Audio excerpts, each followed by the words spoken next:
खुशालपुर गांव में बिरजू अपनी बेटी के साथ रहता था। वो बहुत गरीबी में जीवन व्यतीत कर रहे थे। उसके घर जमींदार धनराज आता है। ए बिरजू, बाहर निकल। तुझे कर्ज दिए हुए सालों बीत गए हैं।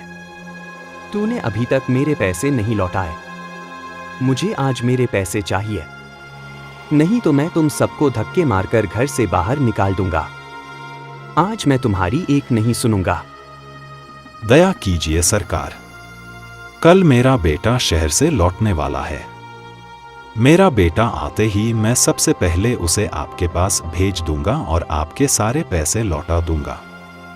सिर्फ 2 दिन रुक जाइए। कितने सालों तक आपने इंतजार किया है? सिर्फ 2 दिन की मोहलत और दे दीजिए। बस अब बहुत हो चुका। तुम्हें बहुत मोहलत मिल गई। हर बार तुम यही बोलते हो कि तुम्हारा बेटा आने वाला है। सालों बीत गए लेकिन तुम्हारे बेटे ने गांव में कदम तक नहीं रखा। लगता है तुम मेरे पैसे लौटाना ही नहीं चाहते, और ना ही तुम्हारा कोई बेटा आने वाला है। मैं अब कुछ नहीं सुनूंगा। मुझे मेरे पैसे अभी चाहिए, नहीं तो इस घर से बाहर निकलो। नहीं सरकार, दया कीजिए। अगर 2 दिन में आपके पैसे नहीं मिले तो हम खुद यह घर छोड़ देंगे, लेकिन 2 दिन रुक जाइए। अच्छा ठीक है, मैं तुम्हें आखिरी 2 दिन की मोहलत देता हूं। अगर 2 दिन में मेरे पैसे मुझे नहीं मिले तो तुम्हारा सारा सामान बाहर फेंककर तुम्हें भी इस गांव से बाहर फेंकवा दूंगा। ऐसा बोलकर जमींदार वहां से चला जाता है। राधा अपने पिताजी से कहती है, भैया 2 दिन में आ जाएंगे ना? अगर इस बार भैया नहीं आए तो जमींदार तो हमें गांव से निकलवा देगा। इस बार वह हमारी एक भी नहीं सुनेगा। आज वह बहुत गुस्से में था। आपने देखा नहीं, वह तो आज ही हमें निकाल देता। तुम फिक्र मत करो बेटी, अमर ने कहा है वो आता ही होगा, और उसने पैसों का इंतजाम भी कर लिया है। वह आते ही मैं जमींदार के सारे पैसे लौटा दूंगा। फिर फिक्र करने की कोई बात नहीं। 2 दिन बीत जाते हैं। 2 दिन के बाद बिरजू के घर एक आदमी आकर बोलता है, अरे बिरजू, गजब हो गया। जिस कारखाने में तुम्हारा बेटा काम करता था, उस कारखाने में बहुत भीषण आग लगी थी, जिसमें उस कारखाने में काम करने वाले जितने भी लोग थे, सारे के सारे बर बहुत बुरी तरह से जल गए। और खबर मिली है कि उसमें से कोई नहीं बचा, और इस कारखाने में तुम्हारा बेटा भी काम करता है। यह सुनकर बिरजू के ऊपर दुखों का पहाड़ टूट पड़ता है। 2 दिन बाद उनके गांव में एक आदमी सूटकेस लेकर आता है। अरे भाई साहब, जरा सुनिए तो, ये बिरजू का घर कहाँ है? क्या आप मुझे बता सकते हैं तुम कौन हो और कहां से आए हो? इस गांव के तो नहीं दिखते। आप तो भी जानते ही होंगे कि बिरजू के बेटे के कारखाने में आग लगने की वजह से मृत्यु हो गई थी। बेचारा दूसरे दिन गांव आने ही वाला था। उसने इतने सालों तक बहुत मेहनत करके बहुत सारा धन जमा कर लिया था। वो सब लेकर घर आने वाला था। उससे पहले ये दुर्घटना हो गई और कारखाने के मालिक ने उनके परिवार वालों के लिए भी पैसे दिए हैं। मैं उसके वही पैसे उसके पिताजी बिरजू जी को देने आया हूँ। यह सुनकर जमींदार के मन में लालच जाग जाता है और वह सोचता है, क्यों ना मैं इसे बोल दूं कि मैं ही बिरजू हूं और इससे पैसे ले लूं। वैसे भी बिरजू ने मुझे कर्जा लिया है, वह खुद तो मुझे चुकाने से रहा। मैं इसी से ही पैसे ले लेता हूं, जिससे मुझे कर्ज का पैसा भी मिल जाएगा और मेरा काम भी बन जाएगा। इसके लिए मुझे इसे यहीं से भगा देना होगा, यह बिरजू तक पहुंच ही ना पाए। अरे भाई, मैं ही बिरजू हूं और जिसकी बात तुम कर रहे हो वह मेरा ही बेटा था। अच्छा हुआ भाई साहब, आप मुझे यहीं पर मिल गए, वरना मुझे पूरे गांव में कहां कहां भटकना पड़ता। ये लीजिए आपकी अमानत, अब मैं चलता हूं। यह कहकर वह आदमी वहां से चला जाता है और जमींदार वह सूटकेस लेकर अपने घर चला जाता है। और जैसे ही वह सूटकेस खोलकर देखता है, उसमें ढेर सारे पैसे होते हैं। जमींदार यह देखकर बहुत खुश हो जाता है। मुझे तो कुछ समझ में नहीं आ रहा, अब हमारा गुजारा कैसे होगा? हम तो पूरी तरह से अमर के भरोसे पर थे, लेकिन पता नहीं ईश्वर यह कैसी परीक्षा ले रहा है। अमर ही तो हमारा सहारा था, भगवान ने उसे भी हमसे छीन लिया। भगवान इतने कठोर दिल कैसे हो सकते हैं? कभी कभी कभी कभी लगता है कि ईश्वर है ही नहीं। अगर होते तो हमारे साथ इतना सब नहीं होता, जबकि हमने किसी का कुछ नहीं बिगाड़ा। पिताजी आप चिंता मत कीजिए, मैं भी काम में आपका हाथ पटाऊंगी। हम कुछ ना कुछ करके जमींदार का कर्ज लौटा ही देंगे, आप फिक्र मत कीजिए, नहीं तो आपकी तबीयत और भी खराब हो जाएगी। राधा दूसरों के घर में काम करने और खाना बनाने का काम करने लगती है। इसी तरह से कुछ दिन बीत जाते हैं। एक दिन राधा पानी लेने जमींदार के कुएं पर जाती है और उसी दिन जमींदार के दोस्त का एक लड़का जमींदार के घर आता है। वो राधा की ओर देखता है और राधा को पसंद करने लगता है और जमींदार से बोलता है, क्या आपने पहचाना? मैं आपके दोस्त हरिवंश राय का बेटा हूँ। मेरा नाम गोपाल है। अरे बेटा गोपाल, तुम कितने बड़े हो गए हो। तुम्हें जब पिछली बार देखा था तो तुम बहुत छोटे थे, इसलिए चेहरा थोड़ा पहचान नहीं आया। बोलो बेटा, कैसे आना हुआ? वो क्या है ना चाचा जी, दरअसल पिताजी ने एक जमीन का सौदा करने के लिए मुझे यहाँ भेजा था। वहीं जमीन देखने के लिए मैं आया था।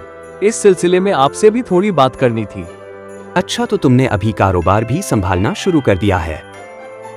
हाँ चाचा जी, थोड़ा बहुत मैं भी कारोबार देख लेता हूँ। अब पिताजी से ज्यादा काम नहीं हो पाता, अब उनकी उम्र हो चुकी है, इसलिए ज्यादातर काम मैं देख लेता हूँ।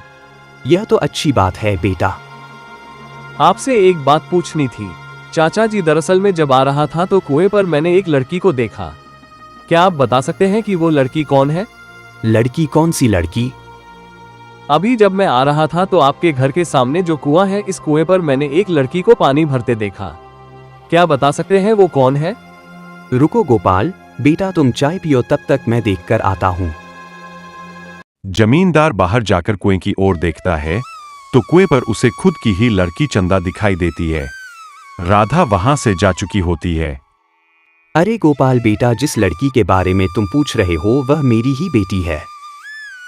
अच्छा, ठीक है चाचा जी, मुझे लगा जाने दीजिए, छोड़िए, आप बताइए आप कैसे हैं? गोपाल बात को पलट देता है, लेकिन जमींदार को इस बात पर शक हो जाता है। मुझे लगता है गोपाल बाबू को मेरी लड़की पसंद आ गई है। यह तो बहुत अच्छी बात है, और मेरी लड़की इतने बड़े खानदान में चली जाएगी तो उसका तो नसीब ही चमक जाएगा। इतने अमीर लोग मुझे और कहीं नहीं मिलने वाले। इतना सोचकर जमींदार मन ही मन बहुत खुश हो जाता है। चलिए चाचा जी, मैं अब निकलता हूँ, मुझे देर हो रही है। नहीं बेटा, एक दिन रुक कर जाओ, जरा गांव की भी शुद्ध हवा में रहो। शहर तो रोज ही रहते हो, हमें भी थोड़ा मौका दो तुम्हारी खातिरदारी करने का। नहीं चाचा जी, इस बार नहीं, अगली बार आऊंगा तो रुकूंगा। इतना कहकर गोपाल वहां से चला जाता है। घर जाकर अपने पिताजी से कहता है, पिताजी, मैंने गांव में एक लड़की देखी है और मुझे उसी से शादी करनी है। मुझे वो लड़की बहुत पसंद आई। अरे बेटा, तुम किस लड़की की बात कर रहे हो? पिताजी, वो आपके गांव के दोस्त हैं ना, जिनके यहाँ आपने मुझे आज भेजा था, उन्हीं की लड़की से मुझे शादी करनी है। अरे वाह, यह तो अच्छी बात है। वह तो मेरा बहुत अच्छा दोस्त है, वह बिल्कुल मना नहीं करेगा। मैं कल ही उसके पास जाकर शादी की बात करता हूँ, और वह भी यह सुनकर बहुत खुश होगा। दूसरे दिन गोपाल के माता पिता और गोपाल जमींदार के यहाँ आते हैं। दोस्त हरी, बहुत दिनों बाद आज मिल रहा है। तू तो बहुत बड़ा आदमी हो गया है यार। याद है हम दोनों ने साथ में ही कारोबार शुरू किया था। आज तू कहां से कहां पहुंच गया। आज तो तूने मुझे बहुत खुश कर दिया, जो अपने पूरे परिवार के साथ मेरे घर आ गया। मैं तुझे देखकर बहुत खुश हूं। धनराज, गोपाल की वजह से हमें अभी आना ही पड़ा। दरअसल गोपाल को तुम्हारी बेटी बहुत पसंद आ गई है और वह उससे शादी करना चाहता है। उसी की बात करने के लिए हम यहाँ आए हैं। यह सुनकर जमींदार बहुत खुश हो जाता है। हाँ हरी, ये तो बहुत अच्छी बात है। तुमने आज मेरा दिल ही खुश कर दिया। हमारी दोस्ती आज रिश्तेदारी में बदलने जा रही है। इससे ज्यादा खुशी की बात और मेरे लिए क्या हो सकती है। चलो अभी अपनी बेटी को बुलाओ। हमने उसे देखे बरसों हो गए। जब हमने उसे देखा था तो वह 5 वर्ष की थी। तभी धनराज अपनी बेटी को आवाज लगता है और बोलता है। अरे बेटा चंदा, जरा यहाँ तो आना। जैसे ही चंदा बाहर आती है, गोपाल उसे देखकर दंग रह जाता है और बोलता है। अरे चाचा जी, जिसे मैंने उसे दिन देखा था, यह वो लड़की नहीं है। वो लड़की कोई और थी। तुमने कहा था कि तुम्हें धनराज की लड़की पसंद आई है और हमें धनराज की लड़की बहुत ज्यादा पसंद है, और तुम पता नहीं किस लड़की की बात कर रहे हो। पर पिताजी, मुझे उसी लड़की से शादी करनी है जिसे मैंने उसे दिन कुएं पर देखा था। चलो धनराज, अब हम चलते हैं। तुम्हें हमने तकलीफ दी, उसके लिए हमें माफ कर देना। नहीं हरी, इसमें तकलीफ कैसी? शायद मेरे ही सुनने या समझने में गलती हो गई, पर मैं कोशिश करूंगा कि उसे लड़की को जल्द से जल्द ढूंढ दूं। इतना कहकर हरी और गोपाल अपने घर चले जाते हैं, और घर जाकर हरी अपने लड़के गोपाल से बोलता है। तुम जिस लड़की की बात कर रहे हो, उसका कोई अतापता नहीं है। कहाँ ढूंढोगे तुम उसे? पिताजी, मैं कुछ भी करके उसे ढूंढ लूंगा। ठीक है, अगर तुम्हारी यही मर्जी है तो मैं तुम्हें 7 दिन देता हूँ। अगर 7 दिन में तुमने उसे लड़की को ढूंढ लिया तो ठीक, वरना तुम्हें धनराज की लड़की से ही शादी करनी होगी। ठीक है पिताजी, आप जैसा ठीक समझे। बिरजू को तो पता ही नहीं है कि उसके बेटे के जो पैसे शहर से एक आदमी लेकर आया था, वह मैंने ले लिए हैं। मैं इस बात का फायदा उठा सकता हूँ। मैं कल ही जाकर उसे लिया हुआ पूरा कर्जा लौटाने को कहता हूँ। इससे लोगों को भी शक नहीं होगा।